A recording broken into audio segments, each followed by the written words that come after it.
ఆత్మను నశింపజేసే శక్తి దేవునికి ఉంది, వేదన పరిచే శక్తి దేవునికి ఉంది.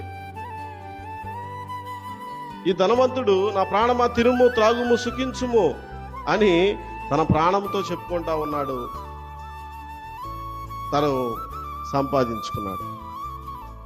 బైబిల్లో రాయబడిన మాట ఏమిటంటే, ఏమండి, వెర్రివాడా వెర్రివాడా. ఏమిటి వెర్రివాడు? ధనం సంపాదించుకున్న వెర్రివాడా? ఆస్తిని సంపాదించుకున్న వెర్రివాడా?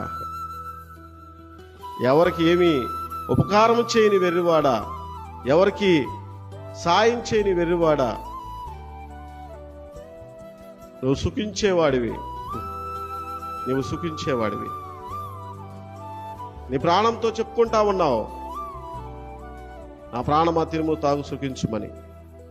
ఈ రాత్రి దేవుడు నీ ప్రాణమును అడిగితే నువ్వు సంపాదించినంత ఎవరికి